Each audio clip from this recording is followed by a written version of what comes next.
Assalamu alaikum wa rahmatullahi wa barakatuhu, and a very warm welcome to a brand new episode of the Arabic in 60 Steps podcast. Today, I've got joining us on the podcast a very good friend of mine. His name is Ben, aka Ben Iqra, as he's known on the airwaves, as they say, or the airways, whatever it is. So without further ado, let's bring him in. Assalamu alaikum, my brother Ben. How are you? Wa alaikum salam wa rahmatullahi wa barakatuh. Yeah, I'm good. Thanks for having me on. I'm quite excited about this one. Awesome. No Yeah, problem at all. alhamdulillah. I'm particularly excited about this one because it's unique in the sense that quite often on the podcast we have people who are like on like the teacher's side of it, and sometimes like the teachers of Arabic side often isn't so relatable for other students and stuff. So I'm excited to have your perspective from a da'wah perspective as well. There's a few things I want to tap into with that, because obviously, like, would you, just for context for the audience, would you speak to a little bit about your experience in the da'wah, like what your role has been in Iqra and stuff like that, and other da'wah YouTube channels? Could you speak to that just really briefly for me? Yeah, of course. So I'll give myself a little introduction because I'm sure there's a lot of people don't know who I am. Sure. So I'm a revert to Islam or convert to Islam. I've been a Muslim for 10 years, alhamdulillah. I got involved in the da'wah probably about 4 years ago, roughly, maybe 5, I can't remember. And it started with me actually needing the dawah because I kind of come off my deen, and it was dawah organizations at Speaker's Corner, one in particular called EF Dawah, who I watched their YouTube videos, their command, and while I wasn't really practicing, and they reminded me why I became a Muslim in the first place. And it was just like I came back to the deen because of it. I got in contact with them, and they had this new Muslim support network that was like it was just like a Facebook group. But it was really helpful. And I was like a flower doesn't grow in a day. I was a bit like a beanstalk. There was a point where I really exploded, and I really wanted to like, when I was firm in my deen, a really good foundation, I wanted to help EF Dawah with what they helped me with. So I started helping other new Muslims or Muslims with doubts and stuff like that. It started there, and then I started in the background during lockdown. We started streaming, and because we couldn't go to Speaker's Corner, so I helped with all of the technical stuff, like how to sort out the stream and admin and all that sort of stuff, and eventually started my own YouTube channel and TikTok, and I got kind of spotted by Iqra, who are like an international dawah organization, and they wanted me to come in and do a few skits for some of their courses that they're doing for new Muslims and things.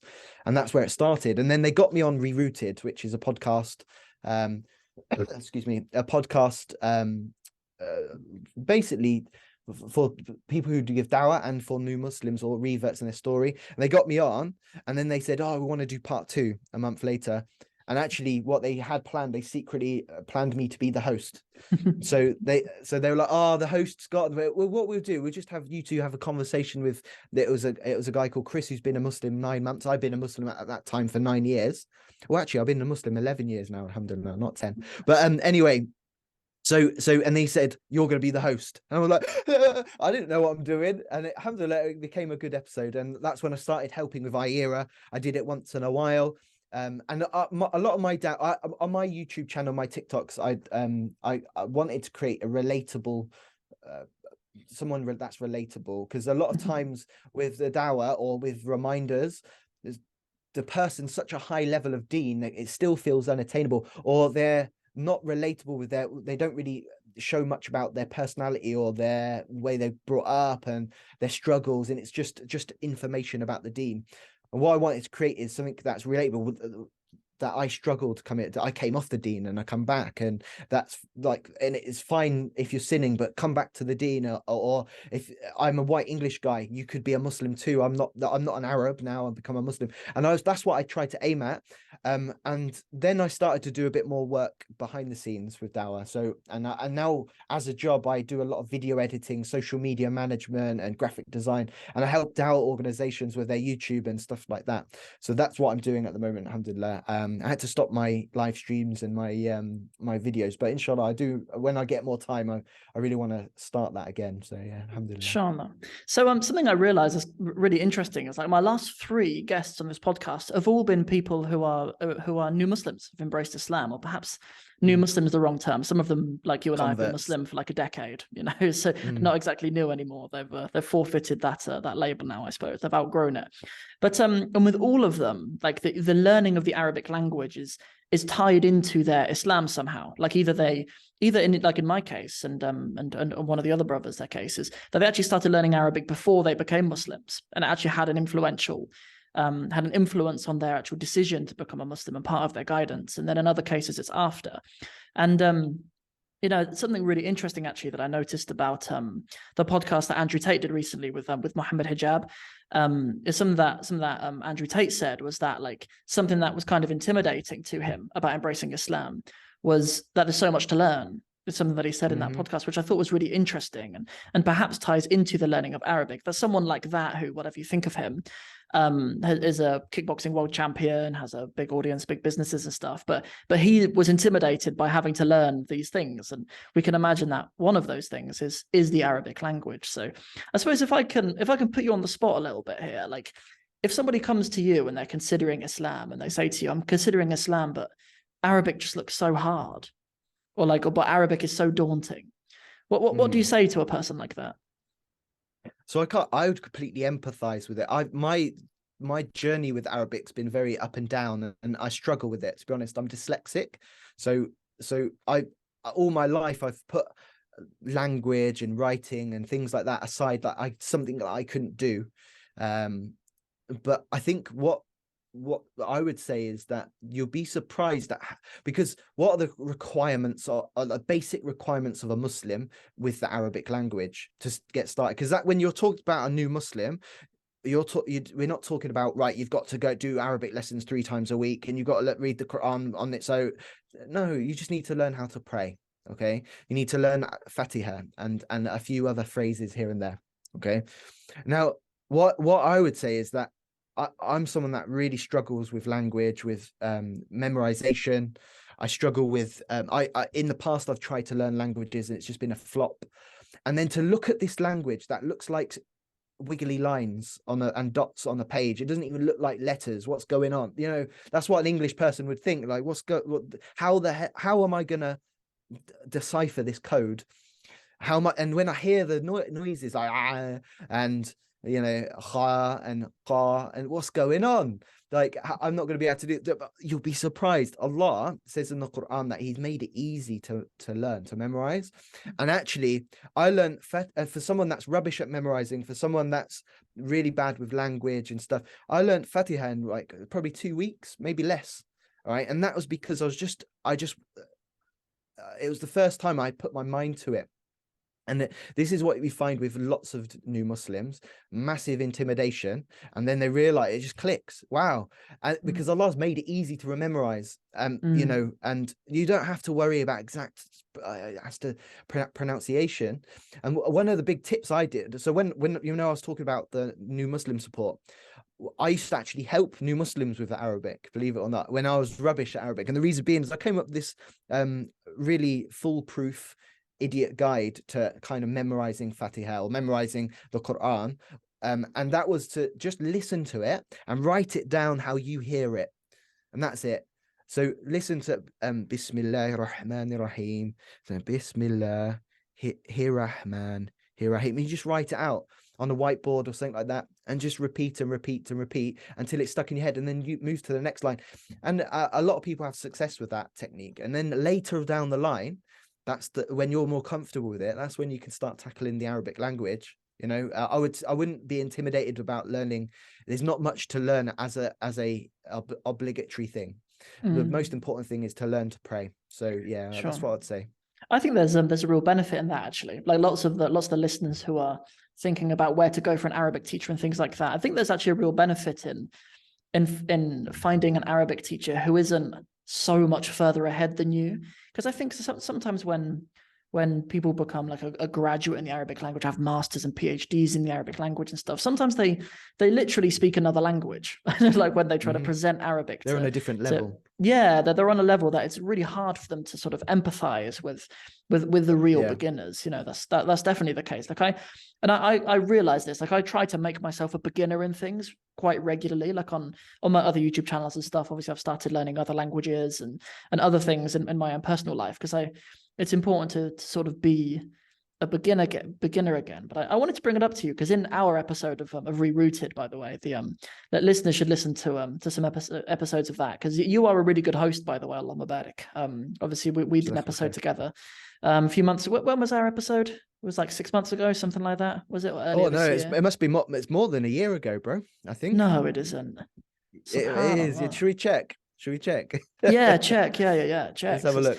But either way, it's on the Iqra YouTube channel, and it will be linked in my link tree as well. But is it 1 year ago? Subhanallah. Yeah, subhanallah. Subhanallah. It's probably a bit more, to be honest. November right, okay. 2021. No way. So it is over a year ago. Wow, Yeah, subhanallah, that goes quickly, yeah. But actually in that episode, Saqib actually said that when they kind of surveyed new Muslims, that the learning of the Arabic language was actually one of the biggest concerns of new Muslims, which I thought was really interesting. Like in the moment, I wasn't sure what to say about it. I wanted to ponder over it a little bit, but yeah, it's important what you say about actually empathizing with that, though. Like sometimes as an Arabic teacher, I feel like it's kind of my job to solve the problem quickly. Whereas there's a lot to be said for just empathizing with it for a minute, for sure.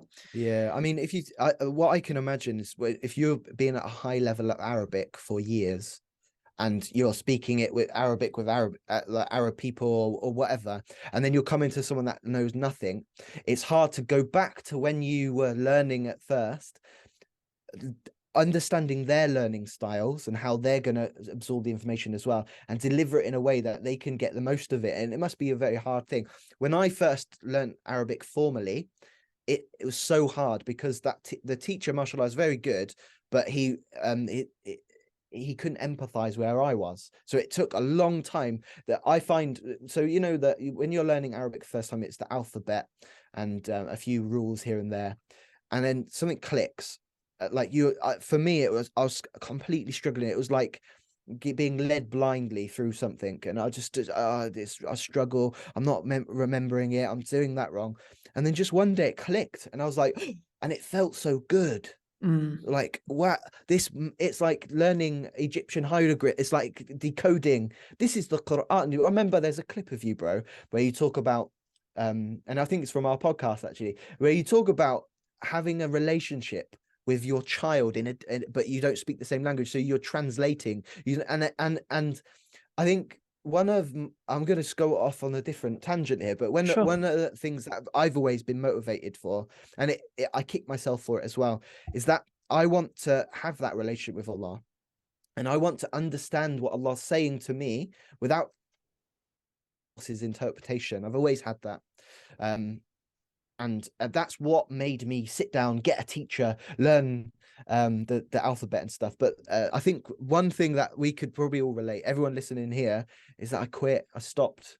Like things went out of sync. I missed a few lessons, and then it's got too. And then I realized that I forgot a few things, and then ego gets in the way. And you're like, no, but I've learned that. Just leave it. And then you go back and forth with the Arabic language.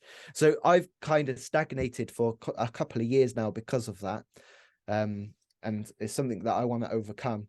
But I think having a teacher, because having an actual teacher that you get on with, that teaches you in a way that he or she understands you and stuff like that, you have that accountability as well. So you're doing it for the sake of Allah, you're doing it for your sake, and then you're doing it for this other person you've now that's kind of your authority on that thing, and you're like, oh damn, if I don't do this, Sam's gonna have a go at me, you know, or I'm gonna look bad in front of Sam, so I need to get on it. And that helps. It's a kick up the bum. 100%. So yeah, subhanallah. 100%. Yeah. In terms of yeah, like actually having a direct relationship with the Quran is something which is obviously a main reason for lots of students. So I think yesterday I put out a poll on my YouTube channel on people's reasons for learning Arabic, and I think at the moment it's like 76% are learning for religious reasons, and that kind of came to attention after I put out my video on translations of the Quran. But it worked out quite well, and that video has been well received. Like it's for anybody who hasn't watched that video, if you're interested in why different translations of the Quran translate the same thing differently, that's a good video to watch. It's a recent one and it's green. That'll be enough for you to find it probably at the moment. But yeah, because it's, you know, there's quite literally like tens, if not hundreds, of potential English translations of the Quran. And like when I'm not an expert in the science of translation, but when I look at a translation of the Quran within 10 minutes, I know what their kind of methodology is, like why they've chosen to translate something in a particular way. Yeah, for sure.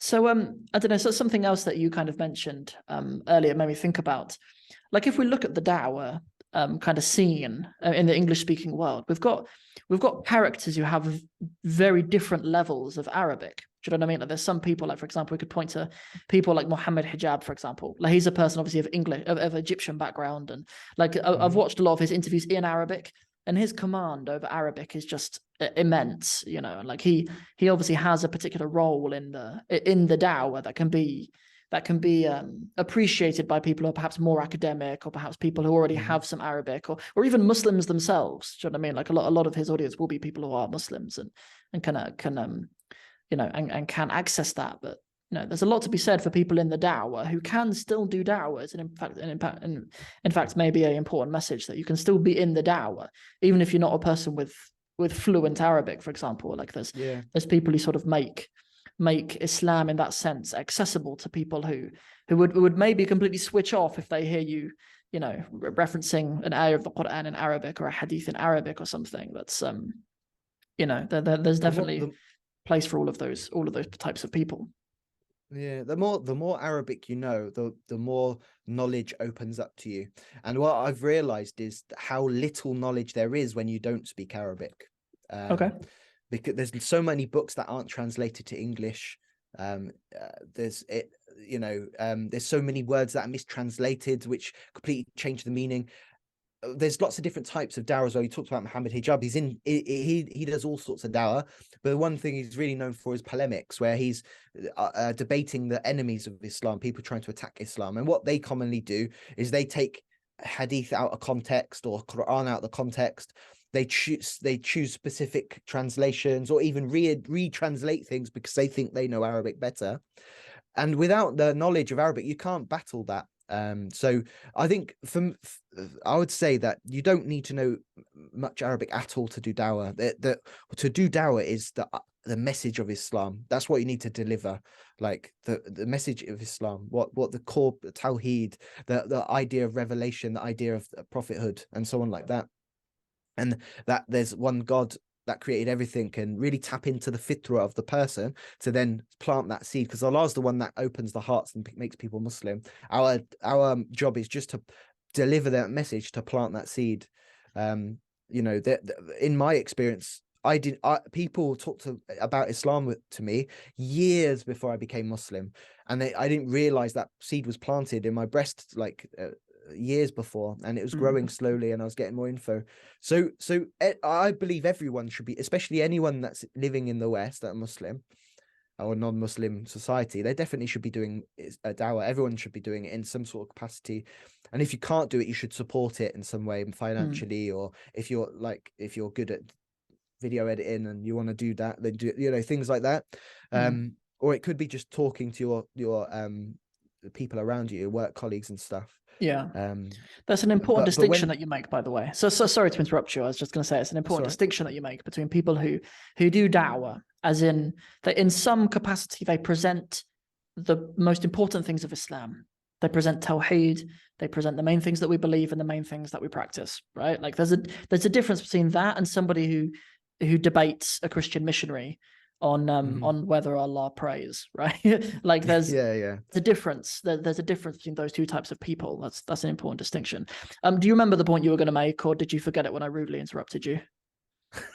I forgot it. Sorry, bro. Okay, brilliant. Well, I'm sorry. Yeah, please forgive me for that. No, it's all right. It's all right. That's usually how it is, isn't it? Alhamdulillah. Maybe we'll come back I to think it. I think the main point is the main point is you don't need to know Arabic to do dawah at all. So don't let that be you like not doing dawah. Everyone should be doing dawah in some sort of capacity.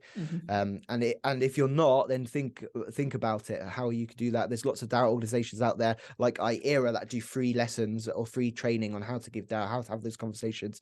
But if you have the Arabic language and another language, English or German or whatever, you could do next level dawah. You can go into academic things. You can support the ones that can't do dawah, that don't know Arabic, that do dawah, give them the information. So like you said with Muhammad Hijab, because he knows the Arabic, he commands it really well, mashallah. He's got access to all the different books and he's using it. He's at such a high level with academic dawah that we can lean on him. Like sure. Other da'i can lean on his work and use his work to present to people. So it's very important. Absolutely. So, yeah, I would really like to sort of talk through your journey in a more of a chronological way, but before we do that, I'd like to extend some words of comfort and encouragement, I suppose, to people who are maybe considering Islam or early in their journey of Islam, that Allah has not made command over the Arabic language a condition of you being a successful believer. Right, as the Messenger of Allah sallallahu alaihi wasallam told us, "Innamal a'malu binniyat," that the actions are by their intentions. The messenger didn't say "Innamal a'malu binnata'ij." He didn't say the actions are by their results. So, like, really, like, there's kind of a really simple message of da'wah that I heard in, like, I can't even remember who it was actually. It was in a YouTube video that said that all Allah wants from you is your heart. Like, all Allah really wants from you is your heart, is for you to sincerely come to this thing with your best. Right. So, like, I don't know, I think usually when people are intimidated by the idea of learning the Arabic language, it's because they've maybe, at no fault of their own, set the standard of them being a successful Muslim as having this amount of knowledge. Whereas, like, two individuals could both come to the religion and they could both have the same intention and have different results with learning the Arabic language and be rewarded equally. Or in fact, the person who struggles with learning the Arabic language may even be rewarded more if they had a more sincere intention with learning the Arabic language, if you see what I mean. So I'd like to kind of extend that, because it's easy for people who see the Muhammad hijabs and other people in kind of the social media space who have an excellent command of the Arabic language and maybe think that there's an expectation to reach that. And that's really not the case. It could be the situation that someone dedicates 40 years of their life to memorizing an ayah of the Quran, just one ayah of the Quran, right? And that may be heavier for them on the Day of Judgment than somebody who has memorized books in the Arabic language, if you see what I mean. Like, that's something so beautiful about how Allah subhanahu wa ta'ala, He knows the intentions and He knows what's in the hearts and He knows the sincerity that people have. So I'd maybe say that that's something I'd like to think about before moving on to something else. So to bring it kind of onto your experience a little bit. So obviously you've said that you've been a Muslim for like 11 years now. Allahumma barik. That's a long time, isn't it? That feels like a long time. That's like alhamdulillah. So what? I mean, I don't know. Maybe what does that put you in, like, your early 20s when you embraced Islam? Yeah, I think I was 22 or 21. Sure. Okay. Really, I was. It was. I was very young and I wasn't mature at all as well. Okay. So I think that's what's interesting, because there's a lot of young people now becoming Muslim. I think the majority of people that I've come across personally have accepted Islam is in between like 18 to 25, just from anecdotal, and with that becomes because you're maturing as a person as well, and this comes into it as well, because I'm talking from my society in England, the sort of lifestyle a young person is given is shown what's the way to go is to pursue your desires, and what you get is a lot of people that consume but never create, if you know what I mean. And what the thing with a Muslim is kind of the opposite. He's always giving, he was always doing. And Islam is a journey where if you imagine Islam as walking towards a point. So you always, when you're a Muslim, you always have to walk. okay, forward. Some people are legging it and they're getting many steps in. Some people, they're doing one step at a time. But the really important thing is not to stop, okay? You might step back a few times, so that's sinning or stopping doing things you meant to. But the beautiful thing about a Muslim is they stop, they reanalyze things, they repent and go forward again. Okay, so if you step back once, aim to step forward twice. And I think there's things that are obligatory with you as a Muslim, so that's praying and fasting and so on like that. But there's a lots of things that it's about the acts that we do is a part of the religion. Sadaqah, charity, being good to your neighbors, there's rights of your neighbors and so on like that. Marriage is half your deen. But actually reading the Quran in Arabic is a part of the religion, and it's something that we should be, it's not obligatory on you, but it's something you should be doing like every day. And having that as a part of your journey going forward, and having that psychologically, like, you know, as a Muslim, I'm going to pray 5 times a day, I'm going to do that. If you just implement reading the Quran into that, even if it's 5 minutes, one line, then you're walking forward, even if it is just one step, compared to Muhammad Hijab, who's legging it and he's way ahead of you. It doesn't matter, because the intention is to get at the end, which is Jannah, inshallah. And we build up good deeds in different ways, and our deeds are measured differently to others. Someone that can read the Quran in a day, maybe that person's reward is measured on his ability. Someone that can read, takes a whole day to read a sentence, that person, Allah will give them like double the reward. If you're struggling, you get double the reward, subhanAllah. And every letter you read, you get reward, which is next level. So this is a reminder to myself, to be honest, man, because these are the reasons why I want to learn Arabic and want to be able to just pick up the Quran and read it without problem. So for me, I'm a very slow reader, and I have to then look up, oh, I forgot what that rule is again, and so on like that. And it takes me a long time. But making that goal to be able to just pick up the book and read, it motivates you to do the that teacher and learn the Arabic language. Did you and I believe once you go finish your point, don't let me interrupt you again. Yeah, that's all right. That's all right.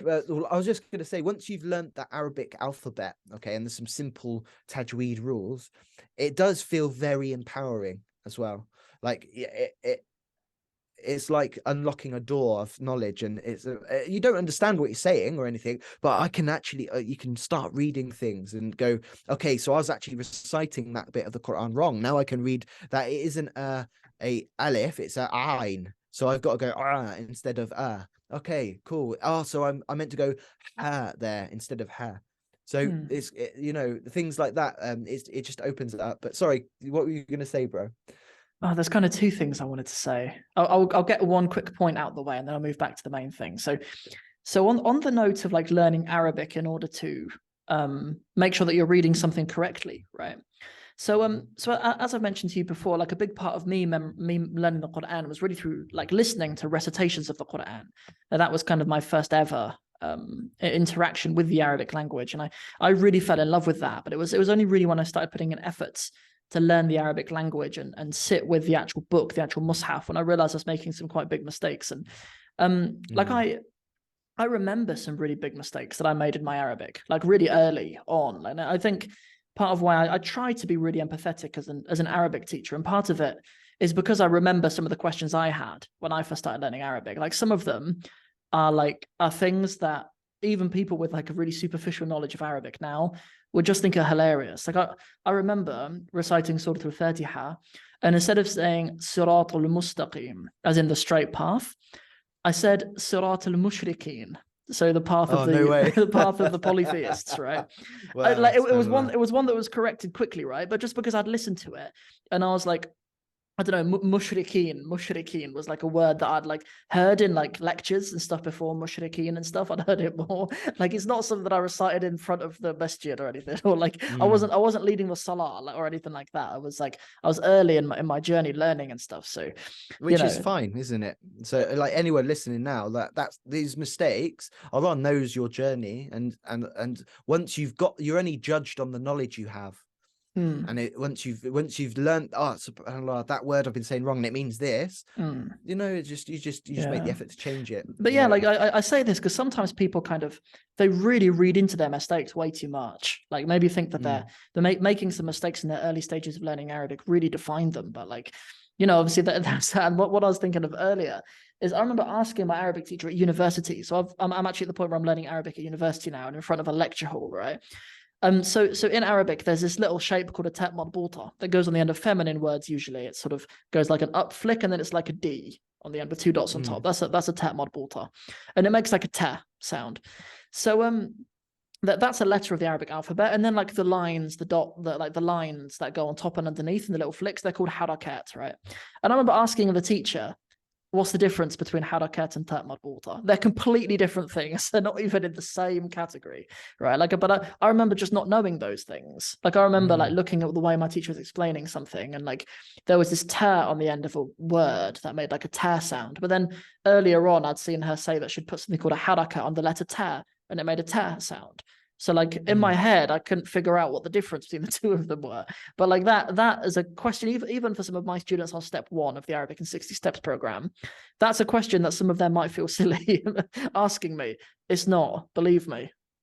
Send me a WhatsApp message and ask me that question.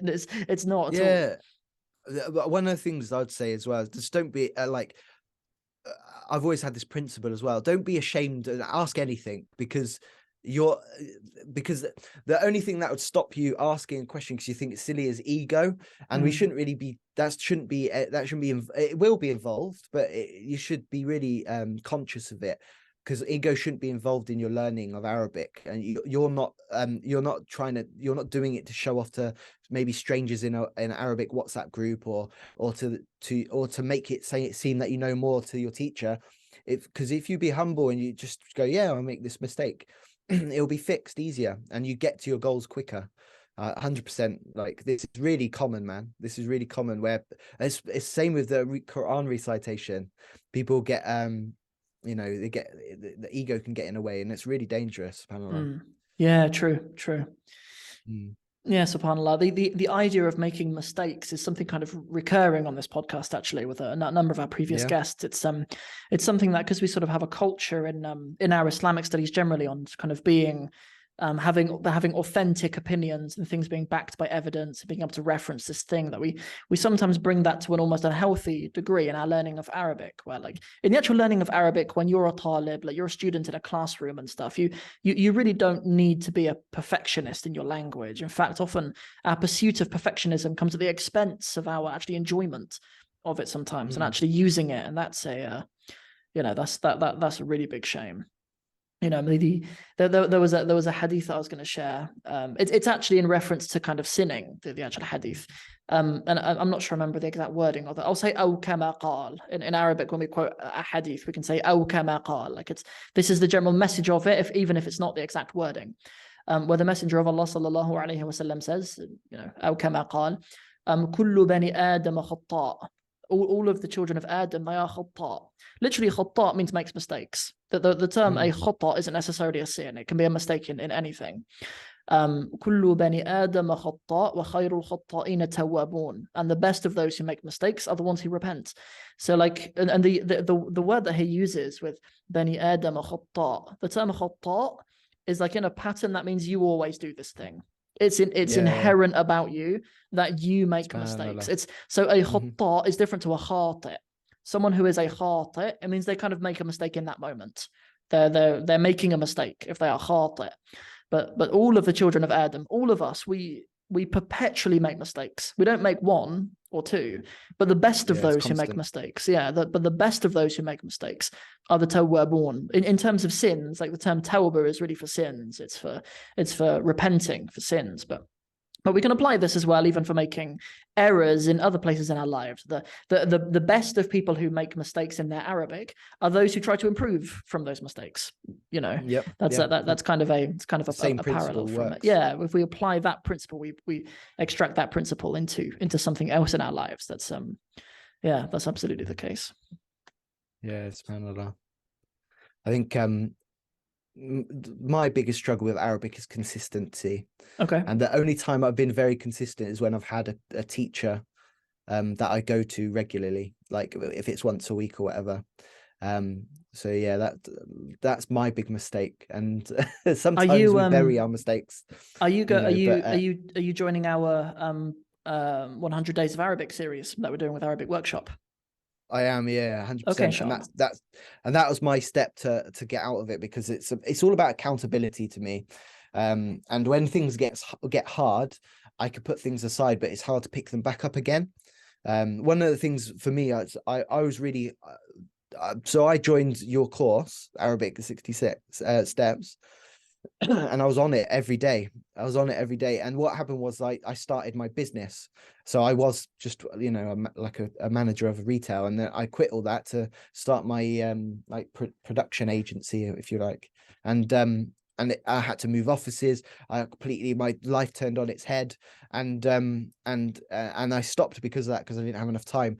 But now I've got time, and I haven't started it again. So it's this is why I wanted to start that, because it gives me a date to start, it gives me a goal, and it gives me accountability. And I know those things together will make, inshallah, we'll get the ball rolling again. Once the ball's rolling, it's a lot easier. It's a lot easier to be consistent. I would say also as well, like, it's important not to judge yourself in that, like, you took a pause from something to do something else in your life. Like, we're really bad at kind of ramping up and ramping down habits and activities in our life. Like, even myself, like, if I'm in like a workout routine at the moment, and like if I take some time off of it or whatever, if I slow down in it or whatever, like I have an inclination to think that that's like a failing in it. But I think that we should really be a lot more conscious of the fact that our lives really aren't as consistent as we think they are a lot of the time. The things just come up.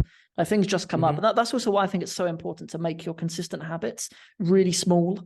Like even though, like, I'm sometimes sort of up and down in my training, like, something I always do like 5 minutes of skipping rope every day, because I really enjoy that. Like, that's a type of training that I really like. Like, I really enjoy learning new tricks and stuff and things like that. And to actually see myself progressing in a certain skill, I just find it really rewarding. Like, you can tell I'm excited about it when I talk about it, alhamdulillah. So, but it's also really important to me that, like, I don't do an hour of it, because I'll get bored of it if I do an hour of it every day. And we have this really unfortunate habit in our language that we talk about dedicating our time to things in hour slots. It comes from like school and from like work, like, because we work in hours, and like a lot of people that get paid by the hour and things like that we allocate hours to things. But like, our brain really doesn't care about an hour. Like, you can get a lot done in much less than that if you are focused and things like that. And I think it's actually to our detriment sometimes when we set a standard of a habit that we want in our life so high, like when we set ourselves to doing like an hour a day of something consistently, because it doesn't take into consideration that you'll start a new job, or you'll move house, or your sister will get married, or whatever it is, whatever it is. So we need to be better in the long run at ramping up and down. Go ahead. I was just going to say, an hour's a long time as well for people. I mean, especially as a Muslim man and a Muslim woman. Like, when you're married, you got kids. So like, if you live in the West like me, the society is not built to for one man to support a family like it used to be. Sure. It's built so two people chip in, sort of thing, because this is how it is. But a Muslim man, that's not how it works. We provide for the family, so we work and we shelter our wife and children. We feed them and we give them clothes and give them what we need. And in this day and age, that's quite hard to do. That's just every Muslim man is meant to do this as best they can. So you got Muslims that have two jobs, or they're working 12 hours, or they're starting their own businesses, and then on top of that they got their ibadah, so our obligations to Allah subhanahu wa ta'ala, and our pushing forward with other things like going to the masjid. Even going to the masjid, you got to drive to the masjid and come back. That might be like half an hour in total, or some people 45 minutes, and you only got 24 hours in a day, and you got to spend time with your kids. And so there's lots of life's busy, man. So you choosing to I want to progress in Arabic, to set your, like, the idea of reading, doing it for 5 minutes a day, 10 minutes a day, is in the mind of someone that's busy, is so achievable. Yeah. And that is and that you can achieve so much with that little amount. I mean, I've been on a bit of a journey recently with productivity, so it's kind of going a bit, but it ties in with learning Arabic and fitting it in your life. So what I you know me, that I used to be a big gamer. I even had a gaming channel and stuff. I used to play games quite a lot. I'm too busy now, alhamdulillah, but I still, you know. And what I'd find myself playing games, like leveling up, spending hours doing repetitive things, like spending an hour grinding, like chopping down wood to get this so I could build that and all that sort of stuff. And then I was thinking, like, why am I spending an hour to do this thing in a virtual world? What is it about this game that makes me want to do this repetitive thing? So I get, and it was like, it's the idea of leveling up. It's the idea of what you get at the end, a reward. Once I've done that grinding for an hour of mining, I could build this thing in the game and it will make me even better in the game. So I found this website called Habatica. Okay. And what it is, it's like a productivity website, and it gamifies your life. So you sign up and you get an avatar yourself. You could be a warrior, a rogue, an archer, whatever. And how you level up and stuff is you put in your habits. So you've got habits, you've got daily tasks, things that you have to do every day. You've got a to-do list, and I think that's it. And there's rewards as well. What was it called? Habatica, did you say? Habatica, yeah. So for the habits, you know, you could put maybe things that you're struggling, sins that you might be struggling with. So if you put negative, your health goes down like a monster. And if you put positive, you gain experience and gold, and you could buy, with that gold, you can buy new armor, and you can go on quests with your friends. So what I've been doing is I've been using that for my job. So what I found was that, like, if I do this with my job, I get more done, and I'm really motivated because I want to gain that new set of armor. And what I knew, that if I overdo this, like you were saying, overburdening and doing too much at once, and I do it with daily life and my other tasks, it will be too much. So what I've done is I slowly introduced new habits, new tasks that I want to do every day to it, and Arabic's going to be a part of that. So there we go. This one. So that is amazing. Yeah, that's it. It's so cool. It's free as well. So basically, I'm going to, when I do that 100-day Arabic, that's going to be my habit. So if I don't do it, it's going to be my daily. So if I don't do it, if I don't tick it that day, I don't get the reward, and I get like damaged in the game. So you get like HP, and if you get all your health down, all your gold and all the equipment that you've built up all that time, it goes, and you have to kind of start again. Can the characters interact with each other at all? So what you can do is create parties. So I've got a party of people. So the people that I might work with within work. So I've got a person that helps me with some editing and stuff, and we set each other tasks. So we can be in a party and we can go on a quest. Okay, so you pick up a quest. So we all together, by doing our tasks, we're damaging the big boss, and at the end you get like XP and gold and special items and stuff. And we can also set up challenges. So we set up a level up your deen challenge, and the challenge was do one habit. It was witr prayer, so make that like daily, a daily thing. 10 minutes of reading the Quran every day. And what was the other thing? SubhanAllah, there's one more thing. Oh yeah, it was doing your adkar, your du'as, yeah. So we set that as a challenge, and everyone in the group added it to our list, so we can. And then at the end of the month, there's a winner, and they get gems and stuff. It's just what it is this is only good for certain personalities, by the way. And what I found is my personality, I like to gamify things. I make things. I've got ADHD as well, so my attention span's really low. So this gives me short-term rewards, like endorphin bursts. So I can make a task, really split it down into small things, so I get to tick more boxes and get more little rewards and stuff. It's brilliant, man. So when we do this 100 days of Arabic, that's what I'm going to implement that into my Habatica. And because that and a whole thing is called Habatica, because it's about creating habits, and this is why I brought it up.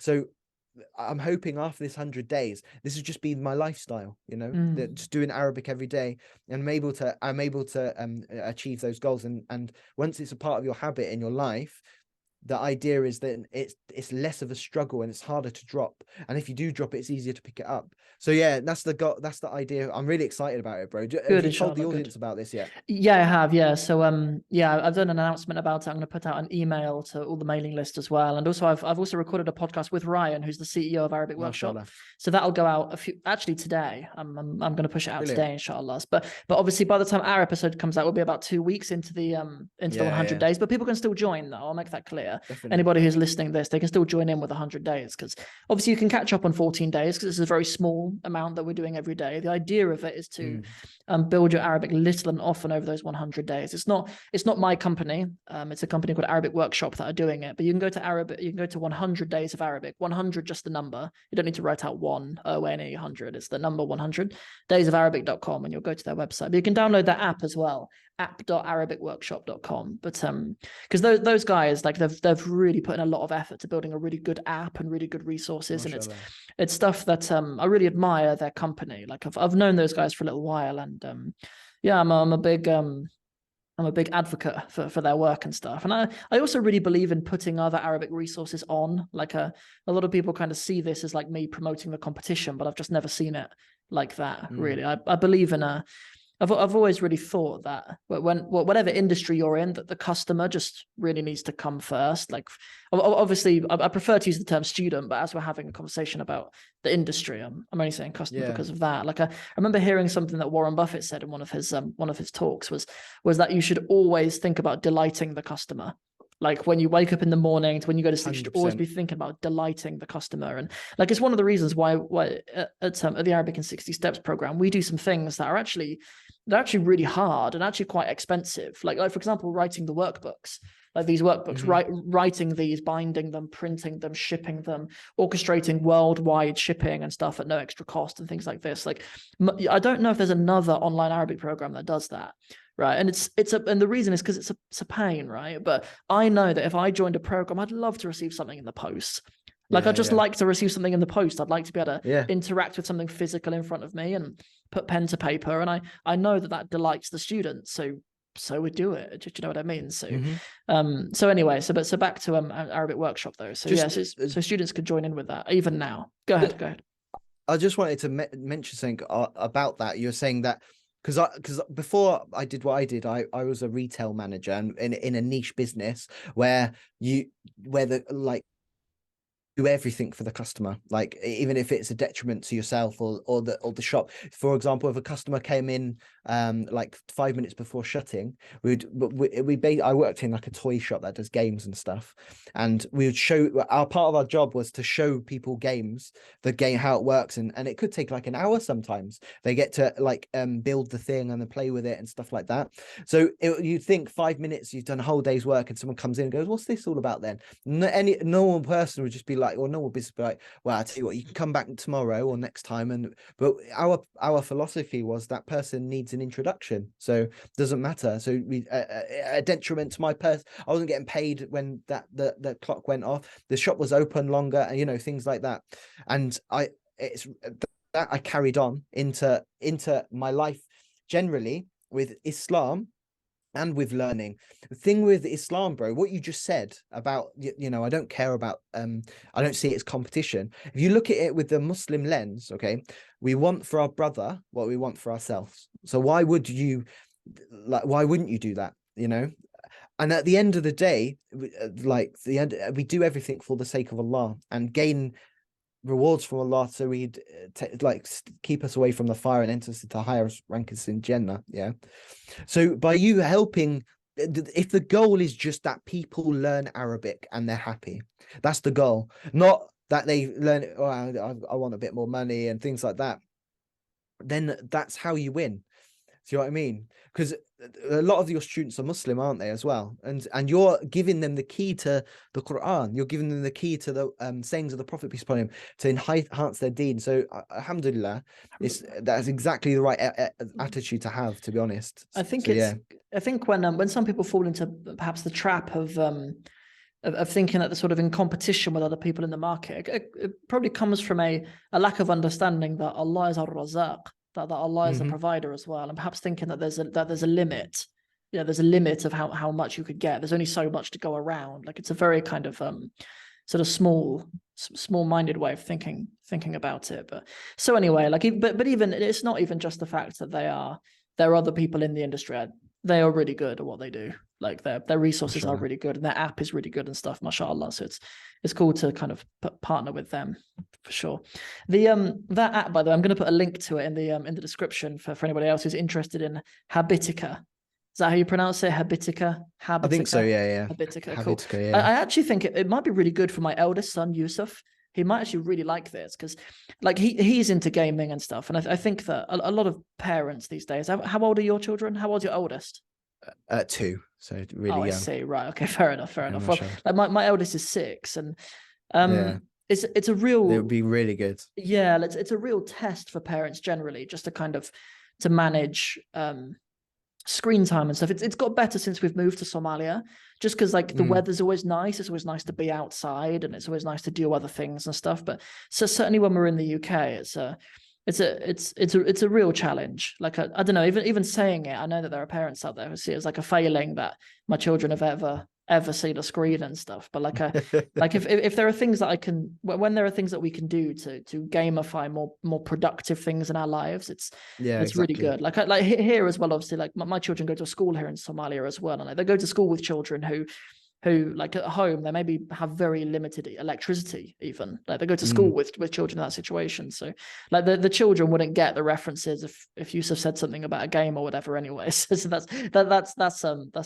that's been beneficial for us, alhamdulillah. But like definitely for Yusuf, he's old enough and he appreciates gamification in some way to a degree, but he would probably appreciate this. Maybe him and I'll have some goals together, inshallah, on there. I think it's cool because you can create like if all the family members that are like old enough had it, you can create a family like party, and you can create tasks for him where he gets rewards. So you could be like, right, clean your room. You're gonna get, if you clean your room, you'll get this much gold. How cool is that? And then you could buy that like shield that you wanted, or that what you can also do on the game is get little pets and you collect them. So you get like mounts and pets and you feed them up, and it's about collecting things. So the whole game is about like upping your level and collecting things, and that's perfect for kids to get them productive, and it's also a good way of organizing the jobs. For sure, like household things and school. If you're doing well at school, you can give them a reward via this thing, and it's subhanAllah, it's brilliant. I think that's really cool. Tool. My children actually have their own tablets, but that's not to say they always have access to them, though. They don't.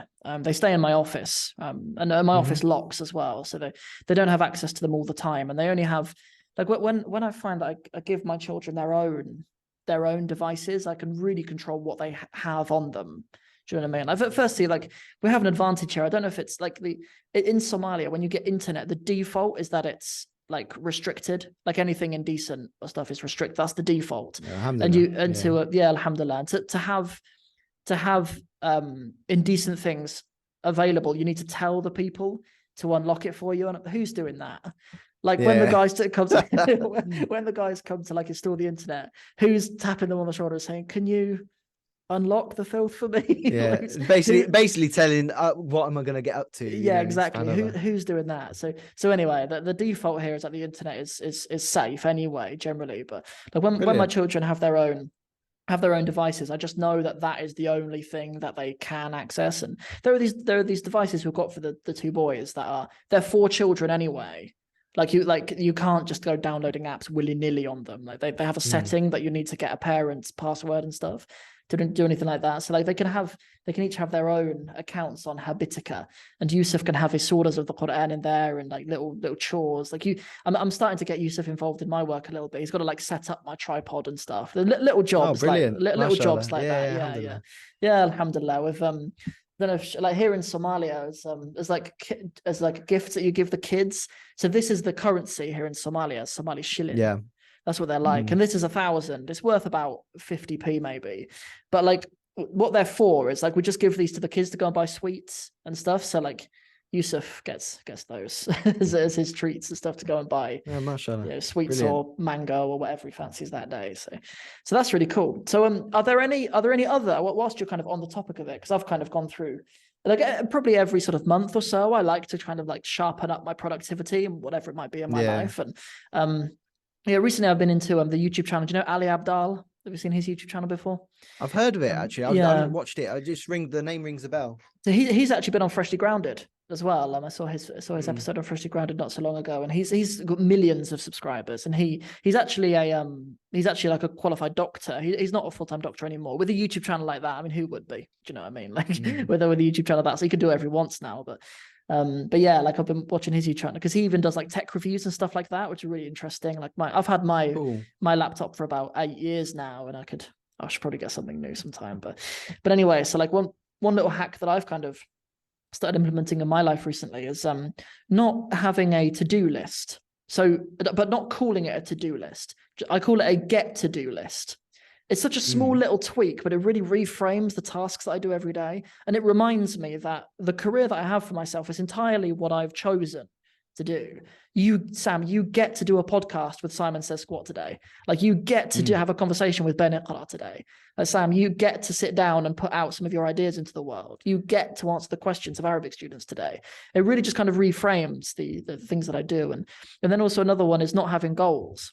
So that's like, I've always written goals for myself. I thought to be a productive human is to have goals, right? But I've kind of come to the idea that goals are kind of overrated in some senses, right? Like, and actually for a lot of things, it's better more to think about to more think about just the habit, right? So like rather than saying like, just as an example, I want to earn £3,000 in a month, just as an example, right? Rather than thinking like setting that goal for a certain time, focus on just the habit that gets that goal, right? Because the goal is kind of arbitrary. Like, would you complain if it was 4,000, or would it be, or would you still be able to afford the things you wanted if it was 2,900? Like the goal, in a sense, is arbitrary for some things, and I don't know. It's kind of I feel like those two things at the moment are things that have just kind of been on my mind that I think are kind of interesting. So I don't know, like, because all of these things. So sorry, I'll round off this point really quickly. That's all right. No, like all of these things are actually really important for Arabic students, because at the end of the day, if you want to achieve anything in your life, you need some level of command over your time and managing your life. Like really, if you want to achieve anything, like there are some things kind of before just saying I'm going to learn Arabic. The student does need to have some kind of management of their life, I suppose. So as you mentioned, Habitica, go ahead. I know there's two things, bro. One, I'm going to give you one tip that's actually changed my working life. Next level, like productivity, that is really good. The second thing, I just want to mention what you said. The majority of people don't do that. The majority of people don't set goals and to-do lists and stuff. They just live YOLO as it is. They take the day as it comes. And I think as an Arabic teacher, this is my opinion, like subjective. As an Arabic teacher, I think if you give your student the tools for just productivity, to how to be productive, how to set goals, and why it's important, I think there'd be a bigger turnover of people who complete what they want for Arabic and stop dropping out and stuff.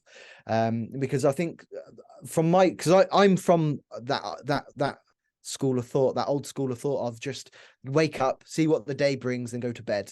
That's what I lived most of my life like that. And it's only once I had big responsibilities, is where I've been forced into being more productive, and I've struggled with it. It's like against my grain, but I have to find ways to do it, because just exactly what you said, because if I want to progress in life, in the dunya, in the akhirah, I've got to set these goals. This is a trait of a Muslim, to be honest. And when I say goals, I know you're saying earlier goals don't matter, habits matter, but stepping forward, like I said, if you're just stagnant, you're going to be stagnant, or you'll slowly step back.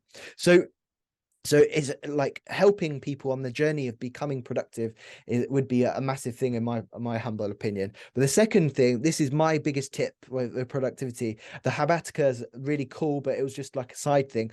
It's a thing, you might have heard of it. It's called Pomodoros. Have you heard of that? Yep.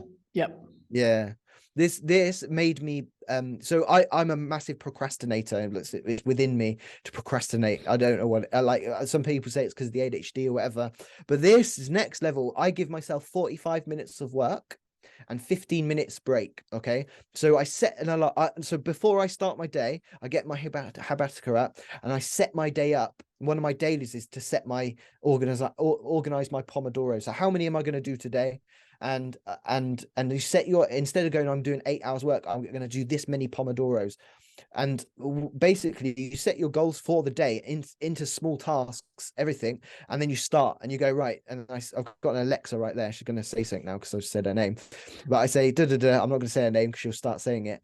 45-minute timer, and I just put my headphones on and I do the work. And where I get bored or I feel like, oh, right now I'd probably go and get myself coffee, because that timer's there, I just keep going. Until like that end. And the 15-minute reward, basically, that 15 minutes is like a reward. And I get more work, even though I'm kind of working less hours, because I'm working sets of 45 minutes, I get sometimes double the amount of work done, subhanallah.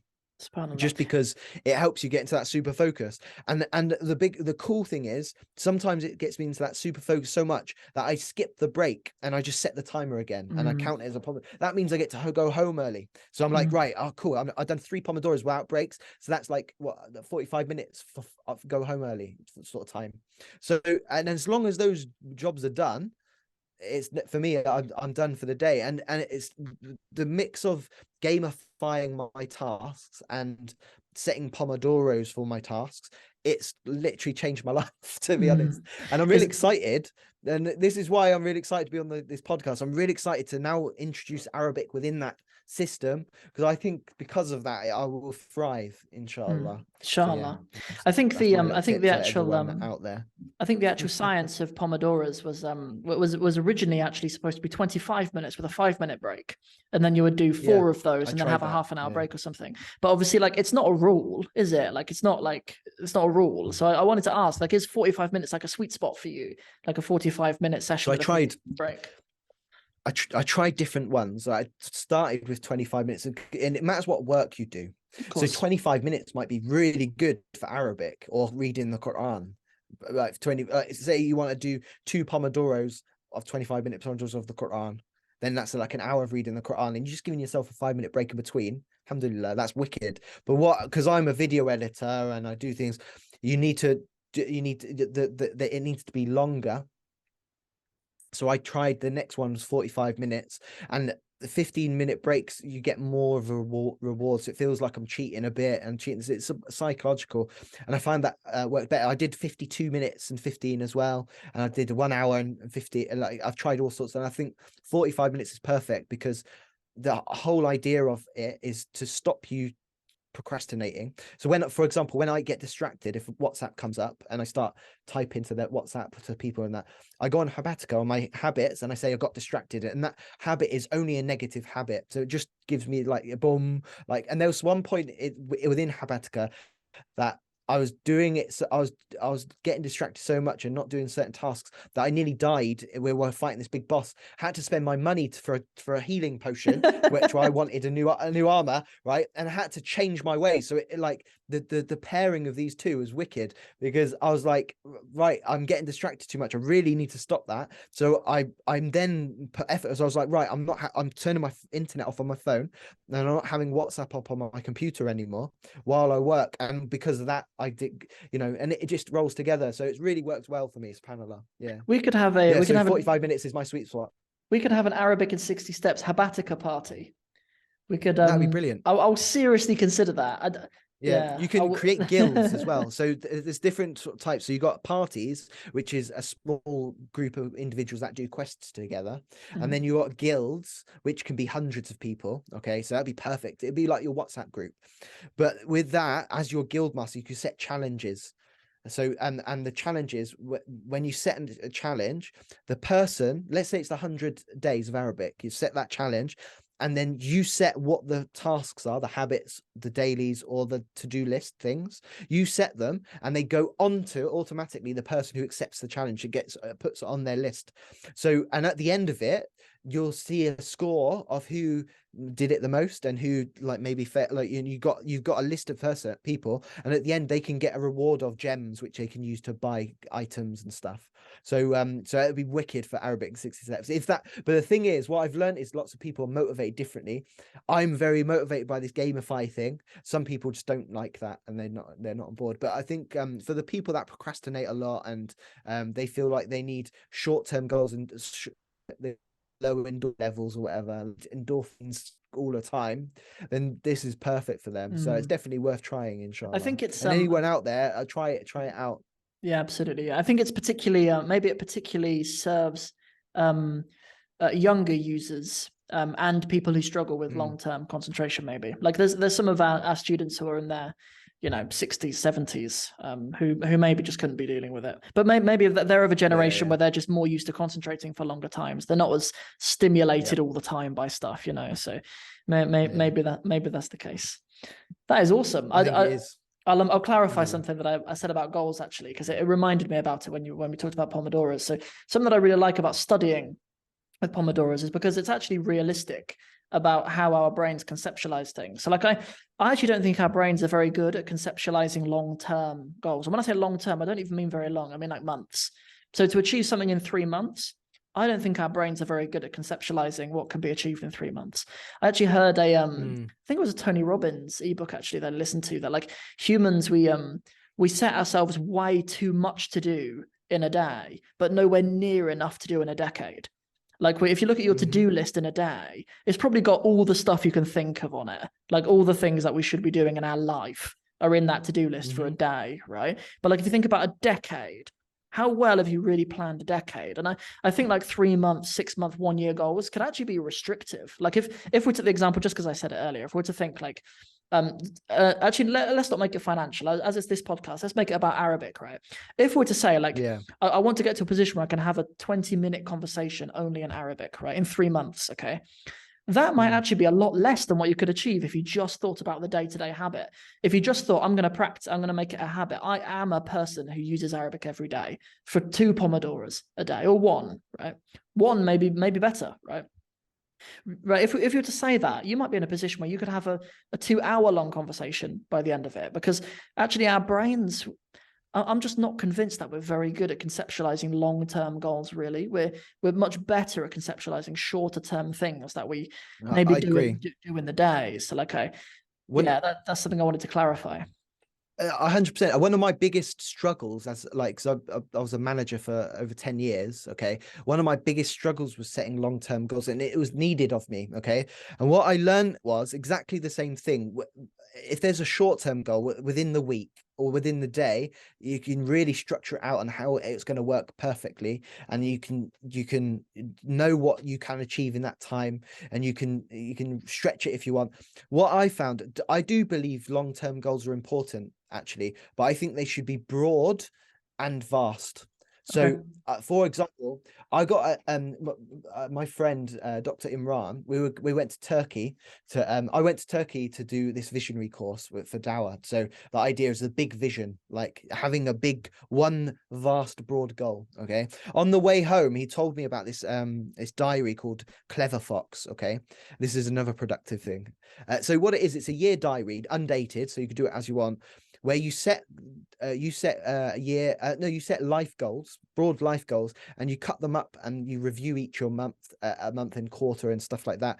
But with the spirit, and it does it in like finance, business, spirituality, relationships, and breaks it all down to different aspects of your life. And with spirituality, like this is really strange for me, because my biggest goals is actually learning Arabic and understanding it and having that relation. But yet I do in my deen probably the least. It's really weird.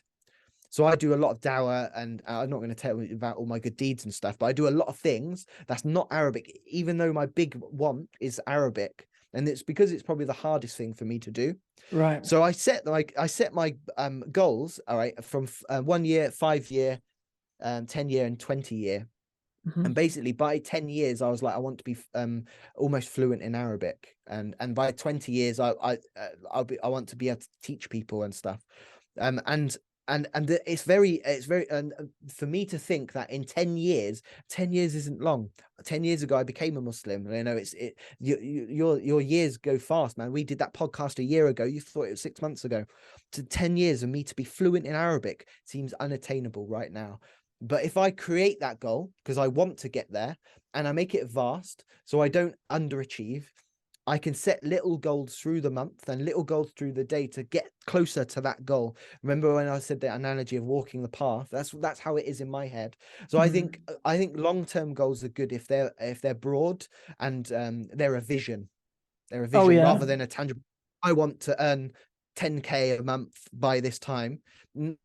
Have a vision that's broad. I want to be able to, for my job, right? I want to have a international Muslim media agency that supports the Dawah and gives people the tools they need to level up their production. That could be the big goal. It doesn't have to be, and it could be the same with Arabic. I want to be able to have a close relationship with Allah subhanahu wa ta'ala. I want to be able to read the sources of material that are out there, understand them for myself and not rely on someone else. That could be a vision. So yeah, that's how I look at it, bro. Are you afraid to fail your big goals? No, because I know they'll change as I go along. And that's the big thing, is because it's so, and this is why I agree with you. I think it's important to set the goals, but it's not, don't expect them to be your goals for the rest of your life. They will change. So my year goal might change because I might find that, because I want to review it every month. I might find that I'm actually, with this Pomodoro and this Habatica, implement the Arabic, I might be smashing it. I might be like, and with reviewing yourself every month, going, right, how did I actually do with my goals? Okay, so my relationship, I spent more time with the kids. Yeah, wicked. Okay, I've got some more clients for work. That's good. Arabic. Do you know what I'm a bit slow at the moment. What do I need to do?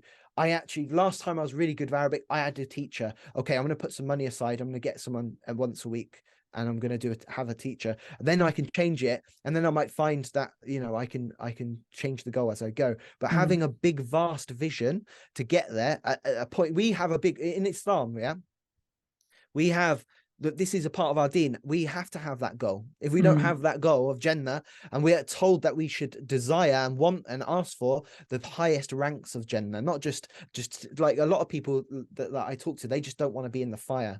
No, we as Muslims, we're meant to get to the highest ranks. So Allah's teaching us to have big goals, have massively, if it feels unattainable, to seek it.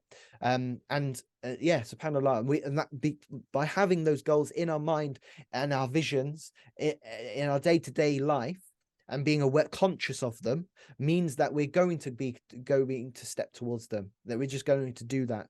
But when we don't have a vision in the future, and we just look at today, then we bumble in the dark a little bit. You might achieve really cool things there, but you're kind of doing this that day and that day, and that's my experiences anyway. And this whole thinking is completely against my my natural way, like how I am. I'm very YOLO, just what I just do. And some days, man, I don't do anything, and I don't do Habatica, and I don't do Pomodoros, and I spend the day just going and you just get back on the horse. Because I know that's what works, and that's and that's, if I'm going to achieve anything in this dunya or the akhirah, that I've got to do that for me to succeed. And I'm really excited to do the Arabic, man. I can't wait. I'm really glad that you've brought up bigger, longer term visions. Perhaps I would distinguish between those bigger, longer term visions. I actually don't think people are ambitious enough with those. The reason why I asked you if you were afraid to fail on your big goals or fail to achieve your big visions, as we mentioned, is that I think a lot of the time people set their bigger long-term goals based on what they think is attainable. And I actually think sometimes they do a disservice to Allah's bounty and Allah's generosity in those things. And I think because we talk about failure and making mistakes and stuff as like one of the worst things you can do, I think a lot of the time people are afraid. And I've tried to make an effort in myself to not restrict the things that I want in life based on what the people around me would approve of. Like if I say things to like my family are a fairly like normal working class family. My dad was a mechanic growing up. My mum had a nursery, things like that. Like in that kind of environment, if I was to say like I want to build a YouTube channel and earn X amount, let's put a big number on it. Like let's say like $50,000 a month. Okay, let's just put something big on it, right? A lot of people wouldn't have that. That's entirely attainable. There's plenty of YouTubers out there who earn that, right? It's a thing that people get, and it's not out of the realm of Allah's bounty to grant that to people, right? But like a lot of people are, I'm going to use a strong word, not to put people down, but to try to shock people into realizing how much they really could achieve. Some people are really cowards in this regard, and they let the other cowards around them set their goals based on what they themselves think they can achieve, rather than truly understanding Allah's bounty. So like I actually think people really should be brave enough to say the things that they really want, and even go beyond the things that they really want, right? Like for example, like if I think about my financial goals and stuff, like really in terms of what I actually need, like I live in Somalia and I'm family orientated, and I get great reward and joy out of using Somali with my family and stuff. And those aren't things that cost a lot of money, right? But like, what's wrong with me saying, do you know what? I want to buy a jet for my wife one day. And what's really wrong with that? The thing that's wrong with it is that most people just think you're off your head, right? That's one thing. And the other thing that's wrong with it is that most people are just scared to fail in it. But like, if at the end of the day, if I go through my life thinking I really want to be ambitious, I want to build a school here in Somalia, I want to build a hospital, I want to buy my wife a jet so she can go to Ramadan whenever she wants or whatever, right? If I say those things, if I fail, if you're okay with that might not happen, like, what does it matter? Do you know what I mean? Go on. I'm going to be honest. So if you had a vision, and this is for everyone watching, yeah, if you had a vision of buying your wife a jet, okay, within 10 years, right, 10 years time, I want to buy my wife a jet and we're going to go to Umrah every month on the jet. That's the goal. And you reflect on that goal or vision every day, okay, and you make little steps to get there. After that 10 years, if you haven't bought the jet, I bet you bought a sports car, or I bet you've bought something else, or bet you've done and achieved something else that if you didn't set that goal, you would have just got your normal monthly wage that you did every day. Yeah. So this is very new to me. This is like the last year. This has really opened up to me. Maybe 2 years actually. I was in my old job, and this again, it's money wise. We're translating to Arabic though. But I was very happy with getting paid a pittance a month, thinking it was good, and given responsibility, and I had like ego, prestige. This is my shop, and I've got my staff, and we're the top guys at like the top 10 in the UK with our sales and stuff. And I was getting nothing, bro. And I thought it was brilliant. I was like, yeah, that's really good. And my God, and because I basically, if I'm really honest, I don't think I felt I deserved more money. And I deserved more things, someone in my category of person, my upbringing and skill, that you're lucky to get this, to be honest, Ben. Like, that's what you get. And it was actually like the last year of me doing that job. I had a lot of side hustles and things are coming out of this, thinking of actually the real thing Allah says. Actually, I'm not going to say Allah says, because I don't know the quotes, and it might be hadith instead. In Islam, we're taught to seek Allah's bounty, to go out there and get it. It's there. The risk is written for you. Just go and get it. Tie your camel, go and get it. It's there. If you seek it, you'll get it. And there's lots of hadith where the Prophet gave advice to the companions of what to do spiritually to gain what you want in the dunya as well. Okay. And as soon as I took my mentality of being in this prison, this box, that Ben is only this person, he only deserves this money, I do this job, I'm lucky if I get like regional manager or whatever. And then I started making side hustles and doing things, and doing where I used to work Uber Eats after working a manager job. I used to get on a bike after and do 2 hours of delivering pizza, things like that, to gain that extra money.